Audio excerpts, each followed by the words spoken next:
Olá, boa noite. Como vai? Vai bem? Está no ar pela TV Pantanal, canal 22, uma emissora do Grupo Gazeta de Comunicação. Programa Opinião sextou, rapaz. E o friozinho que estava por aí resolveu sair aos poucos, não saiu totalmente. Para Cuiabana aí estamos em estado de frio, mas aí eu acho que já está enfraquecendo já. E amanhã, talvez até domingo, a gente não tenha mais esse friozinho aí, que incomoda alguns e para outros já não, né? Para outros já beneficia, principalmente aqueles que vão namorar, né, Lorenberg? Opa, você viu, né? Você viu pelo opa dele, você viu se ele está bem intencionado ou não nesse fim. Olha só, a opinião está no ar hoje, vamos falar da justiça eleitoral propriamente, das causas eleitorais. Está a postos conosco aqui um dos grandes advogados eleitoralistas de Mato Grosso, cujo trabalho eu admiro muito, né? E aí eu convidei o Rodrigo Sirineu, que está aqui a postos com a gente, para a gente conversar aí ao longo dessa próxima hora. E tem muitos assuntos importantíssimos aí. Além do tal voto impresso, que inclusive parece ser alvo de uma manifestação que deve ocorrer nesse fim de semana, tem o fundão, tem a reforma política, tem aqui no estado de Mato Grosso eleições suplementares, tem 3 municípios que estão passando aí por eleições suplementares por decisão da Justiça. Vamos falar sobre isso e também ouvir você. Eu quero saber de você a sua opinião, porque aqui o que vale é a sua opinião. O que você pensa, por exemplo? Vamos conversar aqui sobre esse voto impresso. Você é a favor, você é contra, por que você é contra, por que você é a favor? Esteja bem à vontade, porque a sua opinião aqui é o que tem mais peso, viu? 99932-2529, está aí no rodapé para que você possa mandar a sua mensagem em texto e interagir conosco nessa sexta-feira aqui no programa Opinião, que tem, como eu disse, o opa do Lorenberg Alves, que está aqui do meu lado. Boa noite, meu cara. Boa noite, meu amigo Paulo Coelho, e um grande abraço, mas um grande abraço mesmo a todos os nossos telespectadores, a razão maior do nosso programa. Verdade, você que se liga também na TV Pantanal, que se liga no Opinião pela internet. Muito obrigado, muito boa noite, obrigado pela sua companhia, valiosíssima companhia, diga-se de passagem, pela página no Facebook da TV Pantanal e também pelo www.gazetadigital.com.br. Doutor Rodrigo Sirineu, muito bom recebê-lo aqui, viu? O doutor Rodrigo, rapaz, eu fui tão incisivo ali, ele ele tem um aniversário importantíssimo de família para ir. Rapaz, você vai trocar o aniversário, vai trocar o programa Opinião pelo aniversário. Mentira, eu não falei isso. Mas eu falei assim, doutor, dá uma esforçadinha aí e tal, acho que dá para fazer aí. E aí ele gentilmente veio aqui, muito obrigado, muito bom tê-lo aqui. Eu já vou cutucar porque esse assunto aí do voto impresso está tomando conta das discussões em redes sociais, do noticiário propriamente, não é? E eu quero ouvi-lo a respeito disso, as impressões. O Lorenberg, que hoje, mais do que fazer pergunta, ele vai também opinar, porque é professor que lida com esse tipo de assunto também, lá na universidade, e também comenta isso todos os dias, né? Tanto aqui como nas rádios. Mas o senhor pensa o que sobre o voto impresso, necessário, desnecessário, enfim? Bom, Paulo, primeiro queria desejar uma boa noite aos telespectadores, aos Insta-espectadores e aos Face-espectadores, né, nesse tempo de rede social. Dizer que é um prazer para mim ser convidado para participar do programa Opinião, estreando aqui na TV Pantanal, especialmente ao lado desse gigante aí da análise política, que é o professor Lorenberg Alves.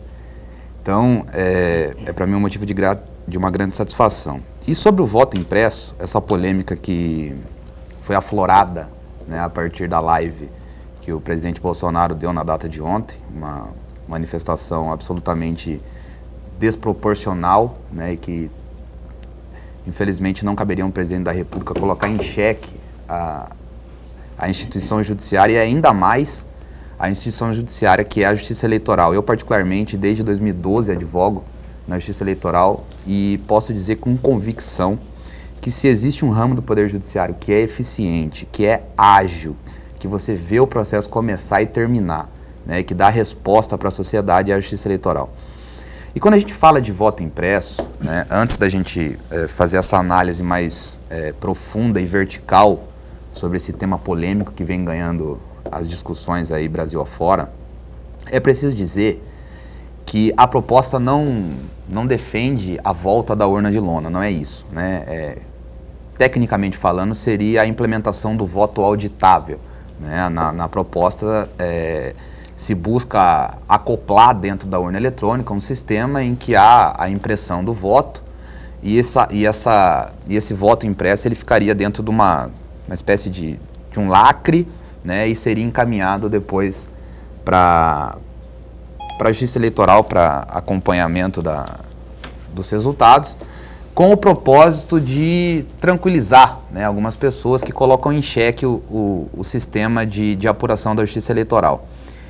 Como eu disse, desde 2012 eu advogo na Justiça Eleitoral, a partir de 2013 eu comecei a frequentar o Tribunal Superior Eleitoral, lá tratando das questões recursais dos nossos clientes. E eu tive a oportunidade, Paulo e professor Lorenberg, de ver inúmeras expedições de vários países, né, para estudar, se inteirar do sistema da Justiça Eleitoral e em especial da urna eletrônica, de modo que o sistema brasileiro hoje, só para você ter uma noção, ele é referência mundial, né? E a despeito das várias elucubrações que se fazem em torno da possibilidade de fraude, nunca se constatou efetivamente a ocorrência ou a possibilidade de uma eleição ser fraudada no Brasil, né? A gente vê exemplo de alguns países aí, como o próprio Estados Unidos, né, em que o Trump disse que ele teria sido vítima de uma fraude eleitoral, até ameaçou de não entregar a presidência e acabou depois, né, se convencendo de que perdeu a eleição e deixou o Biden assumir. E a gente tem alguns outros exemplos para demonstrar o quão eficiente é o nosso sistema. A gente observou agora a eleição no Peru, né, com contagem de votos e tal, e ficou mais de uma semana, salvo engano, até que se proclamasse eleito o atual presidente do Peru. Então, essa discussão, a bem da verdade, e é bom que se diga, ela tem como germe, né, aquela manifestação, vamos dizer assim, aquela ação que foi ajuizada pelo PSDB Nacional no Tribunal Superior Eleitoral logo após as eleições de 2014, que consagrou a Dilma reeleita, né, em que se colocou em xeque eventual fraude no sistema de apuração, né, na urna eletrônica por conta daquele delay, né, que se deu tipo um travamento na divulgação do resultado por conta do fuso horário brasileiro. Então, alguns estados do norte, como Amapá, etc. e tal, demorou a apuração. E o Aécio estava na frente, e aí depois, na finalização do resultado, a Dilma acabou virando, foi uma eleição bem apertada. E aí o PSDB, infelizmente, fez aquele protocolo, né? Na época, o Tribunal Superior Eleitoral era presidido pelo ministro Toffoli, que reagiu de forma contundente contra aquele episódio, que acabou se apurando e se convocou, inclusive, uma auditoria internacional, né, para fazer todo um estudo e não se chegou à conclusão de mínima possibilidade de fraude. A questão que se coloca né, agora, do ponto de vista da análise dessa proposta que está no âmbito da Câmara dos Deputados, da relatoria do deputado federal do Paraná, Felipe Barros, né, de certa forma, eu disse num grupo da Academia Brasileira de Direito Eleitoral que vamos dar um exemplo da Covid. A gente está, em média, uma vacina dura 7 anos para se ter constatação científica da sua eficiência, né?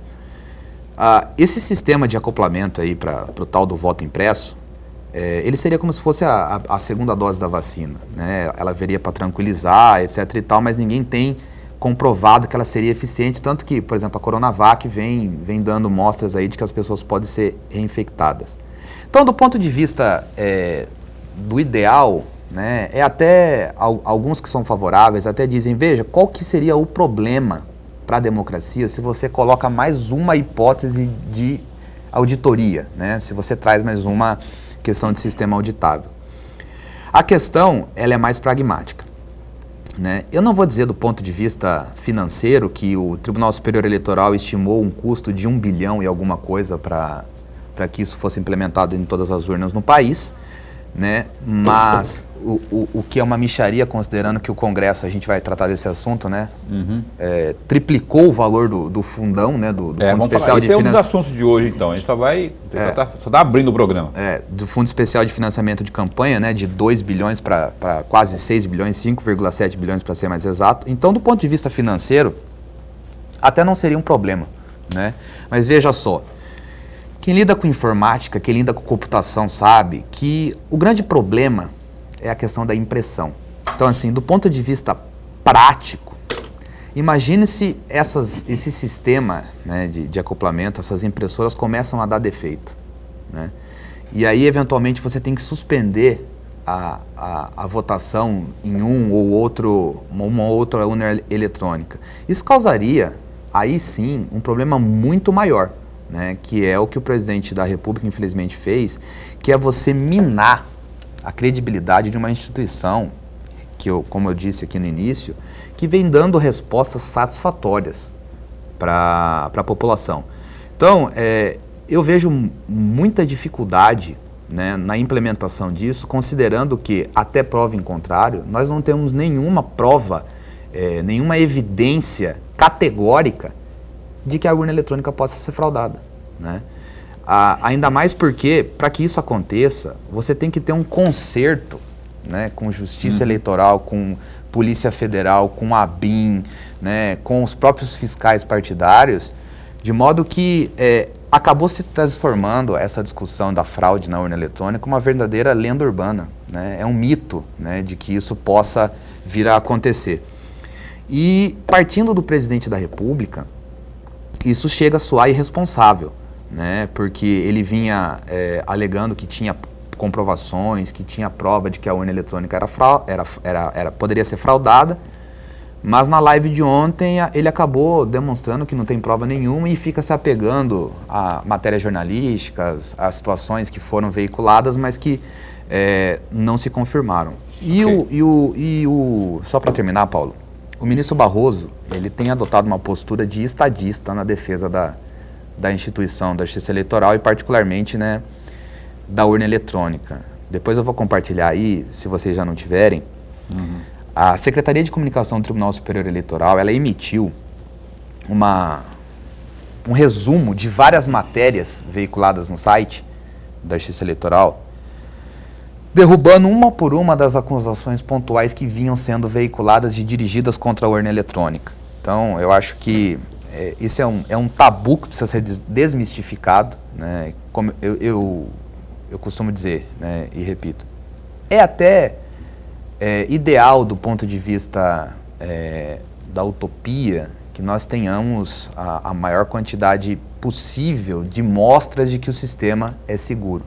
Agora, do ponto de vista prático, não me parece que haja, pelo menos nessas eleições, possibilidade disso ser implementado, né, sem causar maiores transtornos. Eu acho que o time que está ganhando não se mexe. E esse é o caso do eletrônico. Ô, Lorenberg Alves, por favor, eu esteja à vontade para, inclusive, comentar sem desprovido de ter que fazer pergunta, entendeu? Fica bem à vontade, se tiver que perguntar também pergunta. Daqui a pouquinho também vou dar uma pinceladinha aqui, não é? E tem também aqui a participação do telespectador já, vou colocar no ar aqui, por favor. Olha, antes de mais nada, eu quero aqui agradecer a presença do Rodrigo. É um especialista, é sempre bom a gente ter um especialista na área, até para que nós, se não provoca, pelo menos traz maiores dados para que nós possamos opinar de fato. Porque eu sempre digo o seguinte, amigo telespectador, você não opina apenas porque leu um texto que fala sobre um determinado assunto. Você tem uma opinião depois que você teve uma leitura profunda, mas profunda mesmo, sobre aquele mesmo assunto. E mesmo assim, a sua opinião carece de uma argumentação sólida. Por isso é importante que nós tenhamos sempre um especialista, até para clarear, se não para clarear, pelo menos para provocar ainda mais a discussão. E eu quero dizer que eu concordo em gênero, número e grau com o que disse o meu amigo. Porque ele está coberto de razão. Não há sentido um presidente da República, é bom a gente lembrar isso sempre, amigo. Veja, se o Jair Bolsonaro fosse um deputado federal, ainda vá lá. Se ele é um deputado federal, se ele é um vereador, como ele foi do Rio de Janeiro por 2 anos, ainda se pode passar batido por cima. Ainda se pode, mas o presidente da República jamais pode colocar em questionamento qualquer coisa e qualquer função de uma instituição, ainda que ele tenha um público-alvo para atingir e para trazer para perto dele. Ainda que tenha isso. Mas não é possível que você desrespeite a instituição chamada Presidência da República e a instituição chamada Judiciário Eleitoral.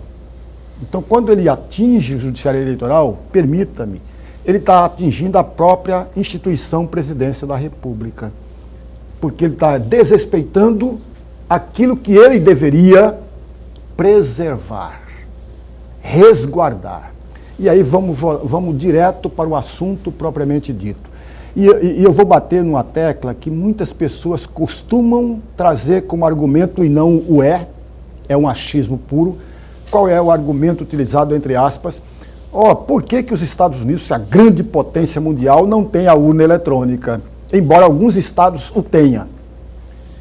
É bom a gente lembrar sempre que o sistema eleitoral nos Estados Unidos é muito diferente do nosso e teria muita dificuldade para ter uma urna eletrônica para uma votação à presidência da República.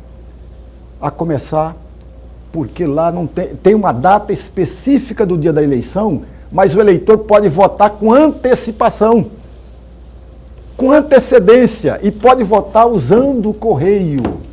Nesse aspecto, essa argumentação não tem sentido. E não é argumentação, é achismo, é chute.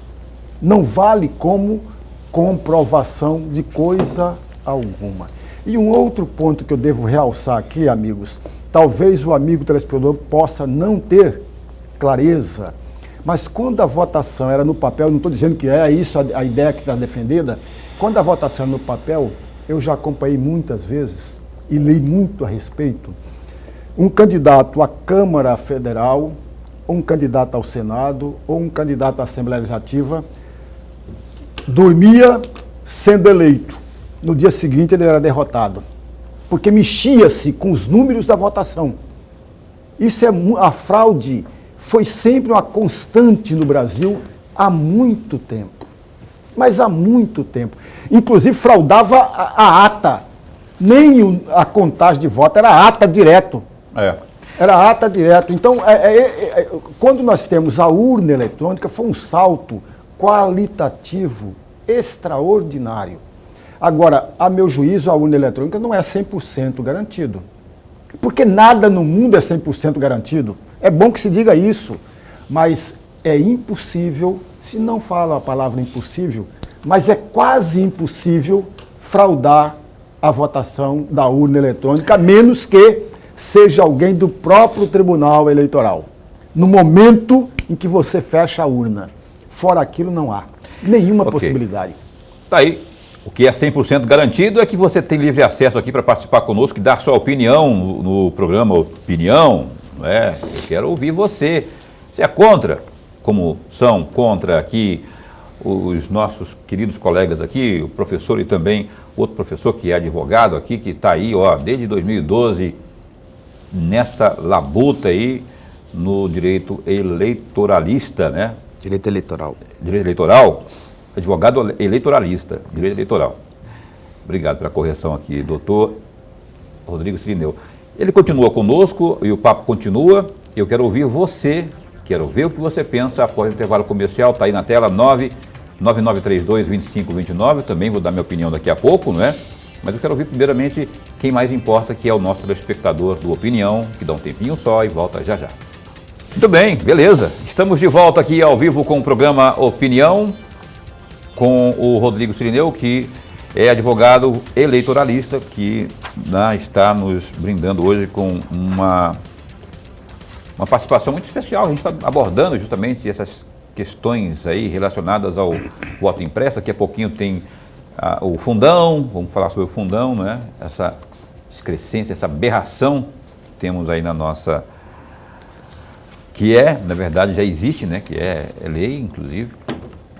E tudo mais. E daqui a pouquinho tem a sua participação. Eu quero, antes de trazer a sua participação aqui, além das participações do Lorenberg também, o que há de mais importante neste momento no www.gazetadigital.com.br. Você sabe que a gente sempre fala aqui, para começar, da pandemia, dos números da pandemia, segundo o governo do Estado, não é? A Secretaria de Estado de Saúde, a SES, notificou a morte de 20 pessoas e o contágio de 1.535 nas últimas 24 horas pela Covid-19 em Mato Grosso. Conforme o boletim divulgado pela pasta nesta sexta-feira, dia 30, Mato Grosso passou a contabilizar 489.642 contágios, dos quais em 464.461 casos, as pessoas infectadas se recuperaram. Contudo, 12.765 pessoas morreram em virtude de complicações da doença. Além disso, outras 10.896 seguem em isolamento domiciliar. A taxa de ocupação de unidades de terapia intensiva, as UTIs, é de 80,33%, enquanto o mesmo índice para leitos de enfermarias está na casa dos 32%. Outro destaque aí é o seguinte: a Polícia Federal apreendeu mais de R$30 mil na casa do secretário de Saúde de Cuiabá, Célio Rodrigues da Silva, durante a Operação Curare, deflagrada nesta sexta-feira, dia 30, em Cuiabá. Ele será ouvido na próxima semana no inquérito. Célio Rodrigues foi um dos alvos da Polícia Federal após decisão do juiz federal Jefferson Schneider. A decisão do juiz, sobre a investigação e uma operação, uma investigação que apura desvios de R$100 milhões dos cofres do município. O magistrado também determinou o afastamento de Célio e do secretário interino de gestão, Alexandre Beloto Magalhães de Andrade. A operação contou com parceria do Departamento Nacional de Auditoria do SUS, DENASUS. Coisa, né? Aliás, o Célio, que esteve recentemente conosco aqui, né? Na semana que passou, esteve aqui falando já como novo secretário de Saúde. Que nhaca que é essa, Lorenberg, hein? Parece que tem, acho que, eu não sei, acho que enterraram ali uma galinha preta, alguma coisa assim, lá na secretaria, porque não pode. É sério, gente. Não tem como a gente não questionar isso. Não tem como. Parece que é prenúncio, né?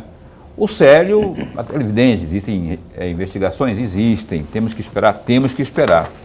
Mas são muitos casos sequenciais, não é? E aí o fato de estar vindo do comando da empresa, aliás, ele continua como presidente, diretor da empresa cuiabana, acumulando com o cargo de secretário. O que você vê nisso aí? Nós não vamos fazer pré-julgamento aqui, mas secretariazinha complicada essa, hein? Lembra, Paulo, quando eu esteve aqui, nós perguntávamos a ele se não haveria choque de interesses entre a empresa cuiabana e a Secretaria de Saúde. Ele disse que não haveria, embora eu particularmente vou defender que há sim choque de interesse entre a empresa cuiabana, ainda que ela seja pública, e a própria Secretaria de Saúde. Mas, por outro lado, Paulo, eu sempre vou dizer, amigo, há muito tempo eu venho dizendo isso, o bom gestor não é aquele que age depois, não. É aquele que antecipa aos acontecimentos.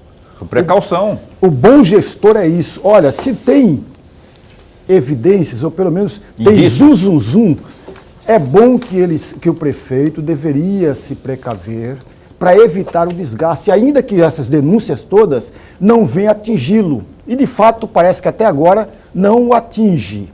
Mas isso desgasta a administração. A gestão. Que eu vou dizer rapidamente que uma gestão que, do ponto de vista de gestão, de administração, vem tendo um comportamento bom. Não é ruim o comportamento da gestão. O que atrapalha é exatamente essas denúncias que chamusca, que machuca, que atrapalha a gestão. Tudo que o prefeito Emanuel poderia ou teria que fazer agora, na minha opinião, era tentar limpar, se desvencilhar daquilo que houve em termos de denúncias da gestão passada. Aí, o Lorenberg está coberto de razão, na minha opinião, que ele devia ter tido esse time. Ó, peraí, não tem nada comprovado? Não tem nada comprovado, mas eu sei que isso aqui daqui a pouco pode surgir algum tipo de problema lá na frente, não é? Porque investigações ocorrerão, se não estão ocorrendo, né? Pelo jeito estavam ocorrendo desde aquele tempo. E aí agora tem essa operação, que é uma operação, não quer dizer que esteja culpado, coisa assim, mas, como diria o Lorenberg aqui, chamusca, né? Mancha a imagem da gestão. O Opinião desta noite está entrevistando aqui, na verdade é um bate-papo, tendo como nosso principal convidado o Rodrigo Cirineu, advogado, especialista na causa eleitoral. A gente estava conversando no bloco anterior sobre o voto impresso, né? E tem a participação aqui do nosso telespectador pelo WhatsApp, 99932-2529. Bora ver quem está participando conosco. O que faz o professor Lorenberg ter tanta certeza de que não haverá fraude de urna eletrônica, haja visto que na última eleição hackers conseguiram entrar no sistema eleitoral. A pessoa não se identificou. Eu queria que se identificasse, por favor, não é obrigação, mas se puder. Eu estou olhando para cá porque tem mais uma participação aqui, né, Caroline? É uma de cada vez? Então vamos lá. Mas a pergunta do nosso amigo é muito pertinente e é oportuna. Na verdade, são três questões que ele coloca. O que me leva a ter tanta certeza? Eu disse, talvez o amigo telespectador não percebeu, eu disse que a urna eletrônica não é 100% de garantia. Como nada no mundo é 100% de garantia, porque é feita por humanos e as pessoas erram. E erram muito, e acertam. Essa é a primeira questão. A segunda observação, o hacker não entrou na questão da urna eletrônica porque não é possível entrá-la. Sabe por quê, amigos? Porque a urna eletrônica não é acessada à internet. Ela é apenas ao cabo de energia, tão somente. Portanto, é impossível, é humanamente impossível um hacker entrar na urna eletrônica, porque ela não está ligada à internet. O que o hacker entrou é lá no computador geral do Tribunal Eleitoral, mas não tinha como fazer nada. E não tem como fraudar as eleições ali, amigo. Então isso tem que ficar muito claro para que as pessoas possam entender. Quando você vai à sua sessão, à sala, a sua urna é ligada à tomada de energia, não à internet. Tem mais uma participação aqui, bora ver quem está perguntando no Opinião. Boa noite, eu sou a favor do voto auditável, pois não temos uma prova na hora do voto para quem estamos votando. É um voto de confiança. Como confiar em algo que não traz confiança? Essa urna eletrônica não tem segurança nenhuma, na minha opinião. É o Fábio, lá de Santo Antônio de Leveger, que está participando conosco. O Rodrigo Cirineu, já vou passar, então, de imediato a bola para você. Os hackers, eles entram no site da NASA. Eles hackeiam o site da NASA. E esse negócio de tomada, Lorenberg, eu quero que você comentar depois, comente depois que o doutor Rodrigo falar. Tudo bem, naquele ato ali, tudo jóia. Mas na hora da contagem do voto, veja bem, meia dúzia de pessoas vão fazer isso lá. Outra coisa, a figura do fiscal, ela, como houve denúncias na eleição passada, foi abolida, ela não foi respeitada, do fiscal partidário e tudo mais. Então, não houve a quem diga que o que o Bolsonaro fez ontem, que a montanha pariu um rato, né? Falou e não apresentou prova nenhuma, e também acho que não apresentou. E ele próprio disse, pelo que eu vi, que não eram provas, mas indícios. O time, doutor Rodrigo, daquela apuração de 2018, quando se seguia uma linha assim, não é? Aí depois, quando entraram as urnas do Sudeste, especialmente da cidade de São Paulo, o estado de São Paulo, elas tiveram uma mudança súbita em desfavor do candidato, que inclusive estava muito bem avaliado nas pesquisas lá. Mas eu estou falando assim, só fazendo essa introdução, juntamente com esse questionamento aqui, para pegar a sua opinião, que eu respeito muito. Se os hackers conseguem entrar no site da NASA, rapaz, os especialistas formados, engenheiros nessa área aí da tecnologia dizem que é possível. Então, tem vídeos adoidados aí na internet mostrando, inclusive, os logaritmos lá, como que faz. Como que a gente vai confiar?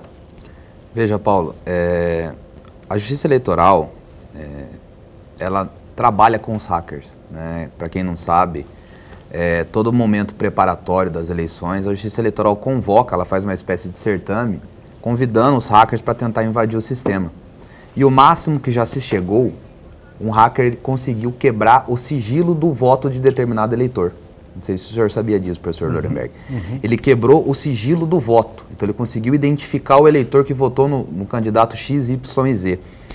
Mas não se conseguiu, pela toda essa plataforma de tentativa que foi elaborada, ninguém conseguiu alterar o resultado das urnas, né? Então, assim, a Justiça Eleitoral, ela convida, né, especialistas, os mais capacitados, né, de invasão de sistema para tentar bloquear, para furar o sistema. E o máximo que se conseguiu chegar é nisso aí.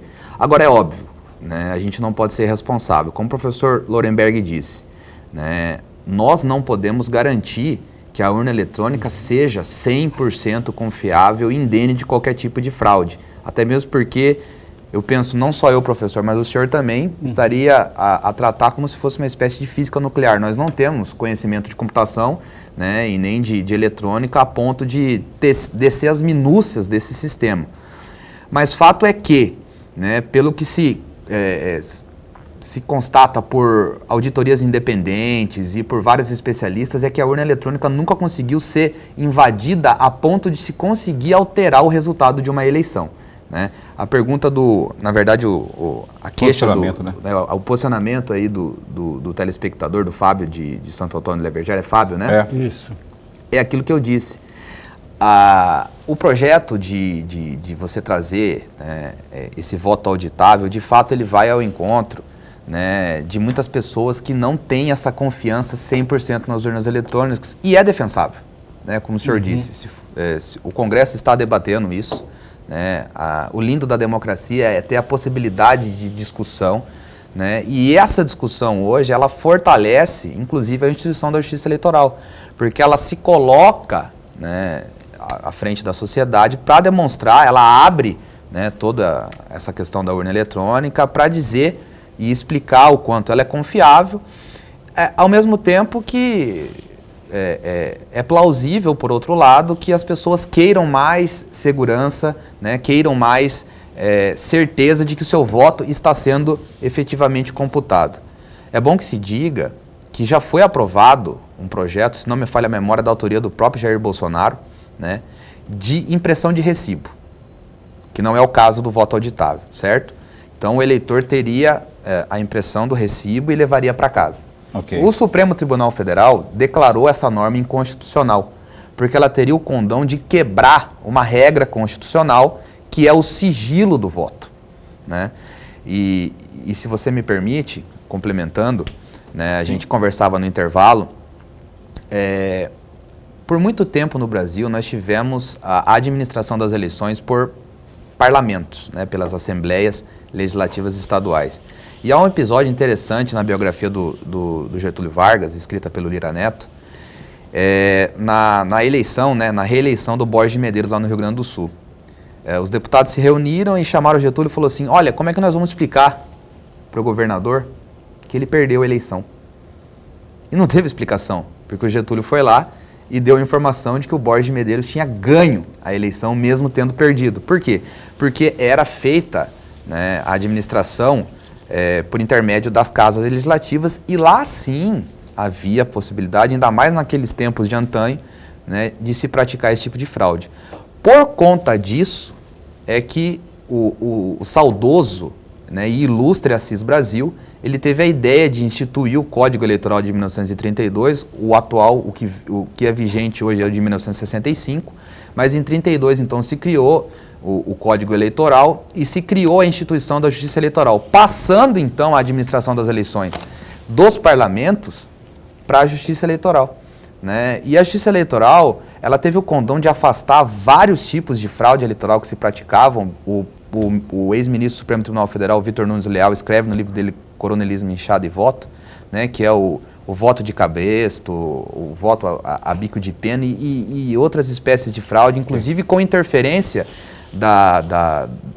dos chefes das polícias, dos coronéis à época, né, o que acabava cerceando a liberdade do eleitor. Então, esse retrospecto histórico é preciso ser feito para a gente entender a importância que a Justiça Eleitoral tem hoje, né? Então, assim, é fato que a urna eletrônica, nós não podemos dar a garantia da confiabilidade de 100%, mas até hoje não se conseguiu fazer prova de que ela possa ser invadida a ponto de alguém conseguir alterar o resultado de uma eleição. Isso é questionado, né? Tem muito questionamento nesse sentido aí. É evidente que as provas propriamente não vieram à tona ainda. As alegações existem e não são poucas. Mas enfim, é um assunto... Tem mais uma participação aqui. Eu tenho que ir para o intervalo comercial. Eu vou chamar essa participação ainda neste bloco para a gente então discorrer sobre o conteúdo dela no próximo bloco. Boa noite. Eu acho sim importante termos a impressão do comprovante, que nada mais é que uma chancela, uma confirmação.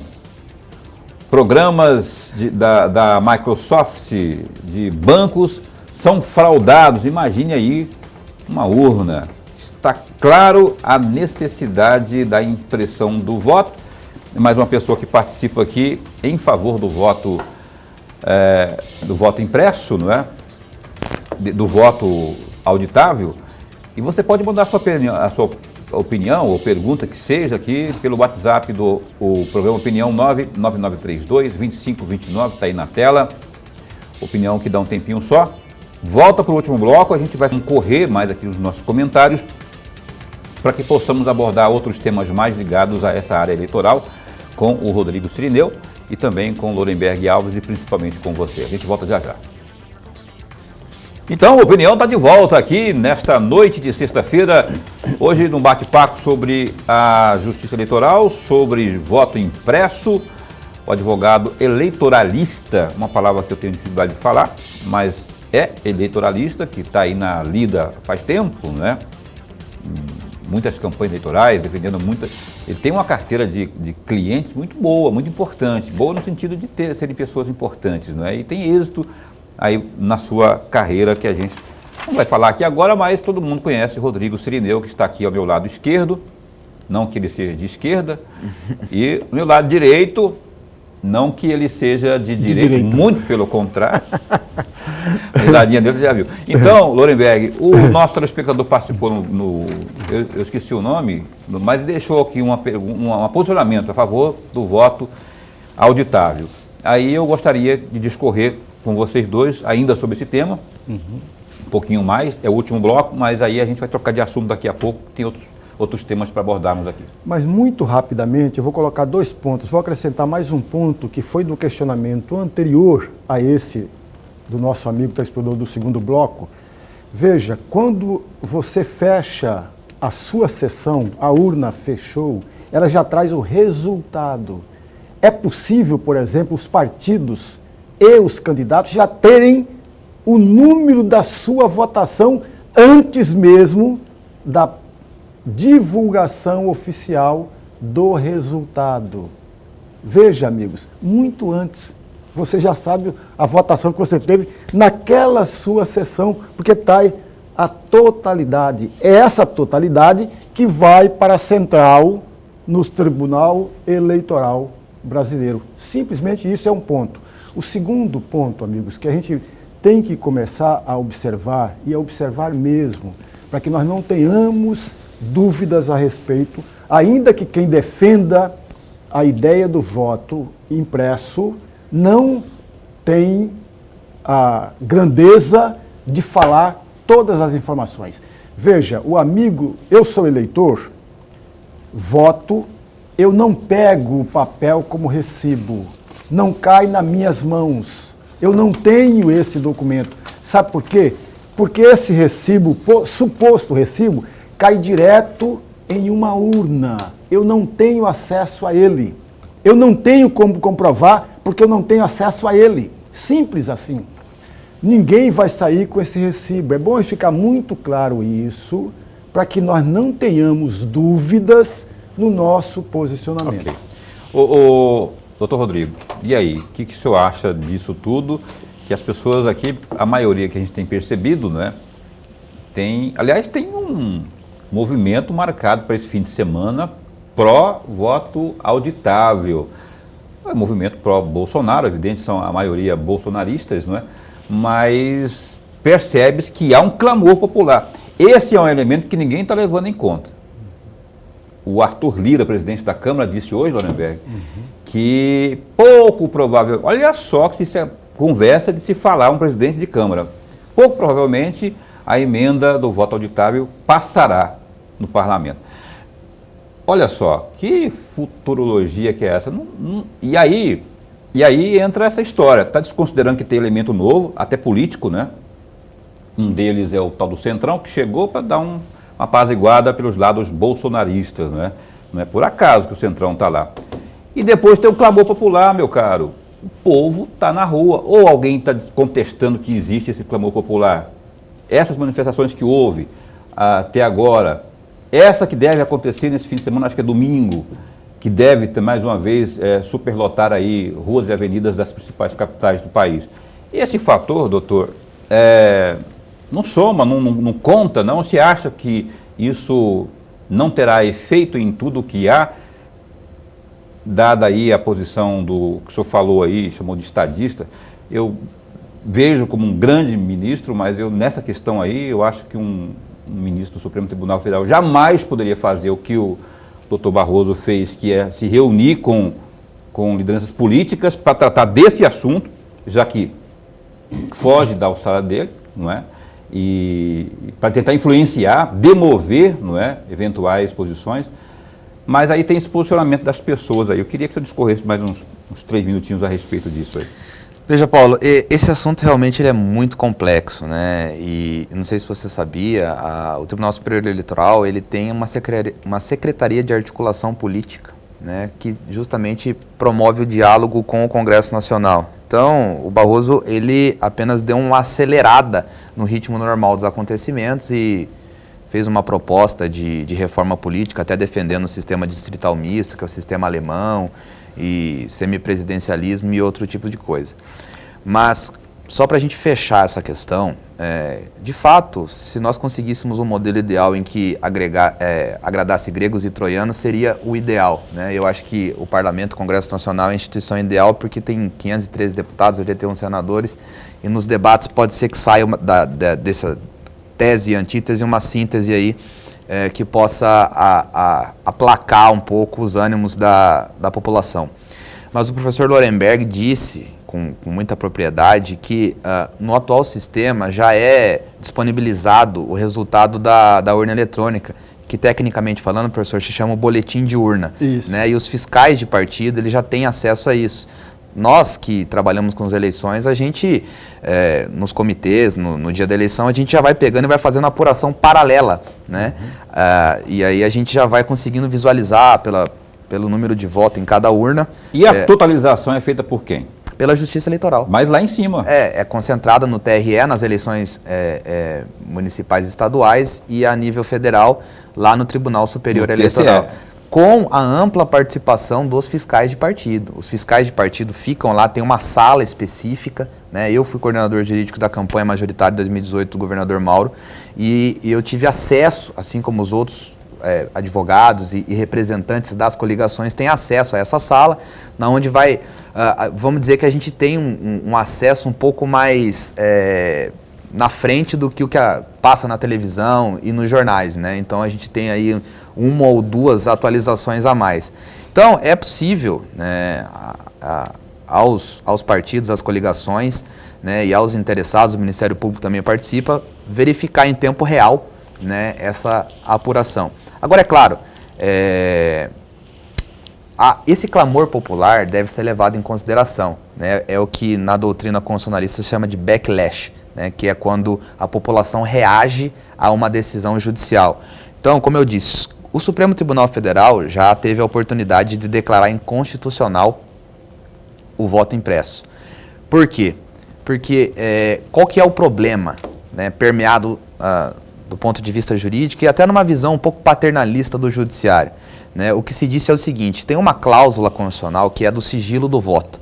A partir do momento que você permite a impressão, você facilitaria, né, e aí de certa forma, professor, você há de convir comigo que a justiça infantiliza um pouco o eleitor nesse aspecto, né? É uma questão constitucional um pouco mais delicada, né, que você facilitaria a compra de voto, né, na perspectiva de que o eleitor, quando ele teria esse comprovante, ele poderia mostrar lá para o candidato: olha, eu votei, então eu quero a vantagem que me foi prometida, etc. e tal. Mas se a gente for entrar no termo tecnicamente falando, né, o fato de você ter a impressão ou não vai impedir a compra de voto, que é um ilícito eleitoral e um crime de natureza formal. A simples promessa já é suficiente para causar, né, a tipificação e o desequilíbrio e tudo mais que há. Então, de fato, esse é um tema polêmico, porque por um lado se tenta proteger o sigilo do voto, mas a população, que é de fato a maior interessada, ela clama por essa questão. Então, não é um assunto simples de se resolver. Eu acho que para as próximas eleições nós ainda devamos manter o sistema atual, mas, claro, aberto sempre ao debate, né? E aí vai que de lá para cá surge, ou de cá para lá, na verdade, né, surge uma ideia aí que consiga harmonizar todos esses interesses verdade. envolvidos. Tem mais participações via WhatsApp aqui, bora ver quais são os assuntos. Boa noite, eu queria saber dos mestres aí, quantos países do mundo, já vou até respondendo que são 3, tem a urna eletrônica e como é que pode ser feita aí uma auditoria nestas urnas? Como pode ser feita aí uma contagem de votos nestas urnas? Quem pode garantir que está correto? E por que o medo das urnas auditáveis? O Leonel Belvedere, Leonel do Belvedere, eu acho que está participando conosco. Leonel, obrigado pela participação aí. Eu vou, tem que ser muito rápido aqui. Mas é muito rápido, eu fico com a última, ele fica com a primeira e já resolve tudo. Então, a primeira: a urna eletrônica, ela é auditável, com certeza absoluta. O que o Bolsonaro defende é mais uma auditoria. Mas qual que é o problema de ter mais uma camada de transparência no sistema? Mas o eleitor não tem acesso a isso, Paulo. É aí que está a jogada. Veja, eu vou na minha sessão, que é número 57, lá no bairro do CPA, lá no CPA, eu voto, eu não tenho acesso ao voto impresso. Mas não é impresso, é o cara perceber, ver não, que nem tem. Eu estou abastecendo ali, Paulo, abasteci. Não tem, Paulo. Realmente eu paguei isso, tá ok. Não, você tem no visor. É a mesma coisa que você tem hoje, mas hoje você tem no visor. Mas não que você mostre quem você votou. Tem sim. Eu voto, está lá no visor. Você confirma, inclusive. Você não vê esse voto no papel. Ele cai direto numa urna. Uhum. É isso que o eleitor tem que perceber e o telespectador tem que perceber, a população tem que perceber isso. Você não terá acesso a esse recibo em nenhum instante, não, mas em nenhum não é momento. Mesmo, não pode levar para casa, tá? não pode... Esse recibo, essa urna só é aberta caso haja um pedido de impugnação ou de qualquer outra coisa de fraude mas aí, naquela sessão. Daí a palavra auditável. Ô doutor, questão dos países, né? Fecha aí, quantos países? Eu acho que são 3, que eu contei aí, são 3. Não, são mais países aí, tem a Suíça, etc e tal. E vamos pegar nos Estados Unidos, né? A gente estava discutindo isso no início. Nós somos uma federação, os Estados Unidos é uma confederação. Então lá, os estados eles têm mais autonomia, né? Então cada estado pode disciplinar a forma de votação. Inclusive nos Estados Unidos tem voto por correios. Lá, dos 50 estados, 6 têm sistemas exclusivamente eletrônicos. O resto são sistemas mistos. E eu quero trazer uma questão aqui para o telespectador. Tem um livro chamado Os Nove, né, que são 9 ministros da Suprema Corte dos Estados Unidos. Achei que eram os dedos do Lula. E a Corte Suprema, ela é uma referência de instituição a nível mundial. E lá em 2000 teve aquele célebre caso Bush versus Gore, né, em que o Bush acaba impugnando a eleição, porque o Gore estava numa ascendência, e a Suprema Corte mesmo faz o meia-culpa de que foi um dos episódios mais lamentáveis da história da política judiciária. Por quê? Porque eles, justamente por conta dessa questão de mandar voto, sessão eleitoral, de voto por correio, voto impresso, foi suspenso, né, a contagem. Essa contagem não terminou e a Suprema Corte acabou declarando eleito o Bush. Né? Entendi. Então, assim, com a urna eletrônica, tem essa vantagem, isso não acontece. Agora, é claro, vai ficar sempre a dúvida. Mas há a possibilidade de fraude? Não seria necessário uma nova espécie de auditoria? Sim. Só que isso tem que ser pensado com muita cautela. Né? E acho que para as eleições do ano que vem, não me parece que seja razoável a gente fazer essa alteração. Olha, o papo está muito bom, gente, aqui, e tem mais participações aqui. Para encerrar aqui o programa, eu tenho que encerrar o programa, eu queria falar de muitas outras coisas de ordem eleitoral aí, mas eu não tenho tempo. Vamos trazer aqui mais algumas participações, e aí, nas considerações finais aqui, cada um fala aí em menos de um minuto, sobre o que temos aqui. Boa noite. Sobre o voto auditável, na minha opinião, tudo que aperfeiçoa é bom, pois traz mais segurança e confiabilidade, mas porque um ministro é contra, né? Temos aí que aceitar, democracia. O Washington, lá do CPA, quem é contra é sinal que querem o presidiário Lula governando o país. Tem mais participações aí? Não. Estou olhando para cá. Tem ou não tem? Caroline, fala comigo, por favor. Vamos para as considerações finais, né? Outras participações que houve aqui, mais ou menos no mesmo sentido, a gente não tem mais tempo. Eu quero agradecer a vocês que mandaram aqui a vinda do Cirineu aqui, foi muito boa, por isso as pessoas resolveram participar com muita ênfase aqui. Eu quero deixá-lo, então, para as suas considerações. Uns 40 segundos é que eu tenho aqui, porque a Caroline está brava aqui, porque a gente tem que encerrar o programa. Muito obrigado por ter vindo aqui, viu? E dá umas pinceladinhas aí para a gente encerrar. Bom, Paulo, eu que agradeço a oportunidade de poder falar com os telespectadores aqui da TV Pantanal, do seu programa respeitadíssimo, principalmente, repito, na presença do professor Lorenberg Alves. E dizer que eu, particularmente, não sou contra nós adotarmos uma nova espécie de auditoria na urna eletrônica. Mas eu acho que assim, entre o mundo ideal e o mundo prático, há uma distância colossal. Né? Nós precisamos ser pragmáticos. Né? A administração das eleições, a justiça eleitoral é hipertrofiada. Ela administra a eleição, ela expede regulamentos, ela tem uma função normativa também e ela julga os conflitos. Né? Então, é tudo sobrecarregado em cima da justiça eleitoral. Ela merece respeito, né? E acho que a população, por outro lado, tem razão em buscar né, formas mais seguras de ter confiabilidade. Mas isso demanda tempo, raciocínio, né, reflexão, cautela, esforço.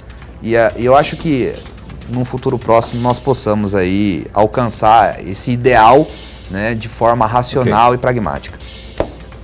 Beleza, eu agradeço de novo aqui ao Rodrigo Cirineu. Eu quero, inclusive, propor aqui a direção para a gente fazer na sexta-feira sempre um bate-papo como esse aqui, não é?